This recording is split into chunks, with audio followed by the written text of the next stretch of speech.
দাঁড়া দাঁড়ি কই যাইতাছস? তুই যাইতাছি আবার তোর কাছে যাইতাছি। শোন আমার কাছে যাইতে হবে না, বাইক চল। বাইতে যে কতটি পান্তা পাতা রেখেছি ওগুলা কাঁচা মাছ দিয়ে পেঁচ দিয়ে খাই, চল। কি পান্তা ভাত খাবি? তুই কি পাগল? বাড়িতে কিচ্ছু নাই, খিদার জ্বালে আমার পেট চৌ চৌ করতেছে। ঘরে কিচ্ছু নাই, একটা চাল নাই, ডাল নাই, একটা মরিচ নাই, তেল নাই, কিচ্ছু নাই। তোরা যে আমি কালকে সন্ধ্যার সময় কইছি ঘরে কিচ্ছু নাই, তুই কি হুনছ? পান্তা ভাত খাই যাইতাছে। কই ভাই আমার তো মনে পড়তাছে না মনে পড়বো কেমনে? সারাদিন গিয়া ওই অনেক পাথর সরা অনেক কইছি কিছু হইব না, কিছু হইব না, ওইখানে কিছু নাই। তুই তো আমার কোনো কথাই শুনস না, পাথর সরাইতে যাস। ভাই, তাই আমি পাগল হয়ে যাইতাছি গা। ভাই দেখ রাগ করিস না। আচ্ছা তুই না হয় বাড়ি চল, আমি বাজার কইরা চাল ডাল নিয়ে আসা রাইন্দা তোর খাইতে দিতেছি। আমি বাজাতে পারতাম না, তুই কোন থেকে চাল ডাল নিয়ে আবি? তুই নিয়ে আয় গা, আমি এ নিয়ে আসি, তুই যা। আচ্ছা আমি নিয়ে আয়া রাইন্দা তোর ডাক দিতেছি। যা। আচ্ছা খোলো তাড়াতাড়ি, খোলো তাড়াতাড়ি খোলো। কে কে লেগে দোকান খুলবো তাড়াতাড়ি? আমি সদাই নিমু। কি সাথে নিবি? চাল ডাল তয় তরকারি সব আছে না? আরে চাল ডাল তো তরকারি চা আছে, ডাল মাল সব আছে, সমস্যা নাই। তাড়াতাড়ি খোলো। আচ্ছা টাকা নিয়ে এসেছ? টাকা টাকা তো নিয়ে নেই। চাচা কইতেছে কি আমার না ওই জমিতে প্রায় পাথর কুড়ানো হয়ে গেছে গা।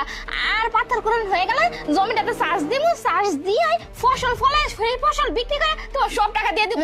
ধর ফসল ফলাইবো তারপরে টাকা দিব, এরকম কথা মেলা কইছস, মেলা ঘুরাইতেছস 1 বছর ধরে। আগে টাকাই দাস না, তুই এক কাজ কর, টাকা নিয়ে আয়, তারপরে চাল ডাল যা লাগে আমি সব দিয়ে দিব। আর টাকা যদি না নিয়ে আসস না আমি কোনো কিছু দিব না, যা এখান থেকে।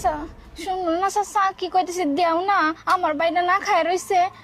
আরে তোর ভাই না খায় থাকলে আমি কি করবো? 1 বছর হলো যে টাকা পড়ে আছে এই টাকাই তো দেস নাই। তুই কথা কম কর, যা টাকা লয়ে তারপরে সদাই দিব, যা।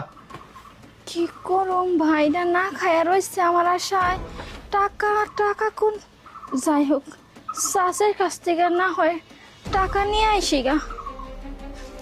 হাই রে, একটা গাছে কি একটা কাটলে ধরন লাগে না, কপালে দেখতেছি খারাপ হইবার হয়ে গেছে গা আমার। চাচি চাচি আমি তো আপনারই খুঁজতেছি। কি রে শান্তা, তুই এরকম হাও পাও করে আমার খুঁজতেছিস কেন? কি হয়েছে? চাচি কইতাছে কি আমার না 1,000 টাকা দেন, আমার না 6 মাসের সময় দেন।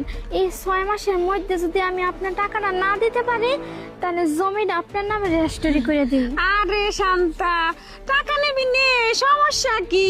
তো এই তো তুই বুঝতে পারছিস, বুঝছস? তোর এত করে বুঝাই তুই তো বুঝোস না। এখন যে বুঝছিস এটা শুনেও ভালো লাগতাছে। এই তো লাইনে আইছস, টাকা লাগবে নিবি, আমি তো টাকাটা তোর পিস পিসি ঘুরি ধান নিয়ে। আর শোন, জমিটা তাইলে দেওয়ার ব্যবস্থা করে দিস কিন্তু, ঠিক আছে? আচ্ছা টাকাটা মাথায় বুদ্ধি হয়েছে, সুবুদ্ধি হয়েছে। যাও যায় বাজার সদাই করে খাও। যাও। আচ্ছা আচ্ছা।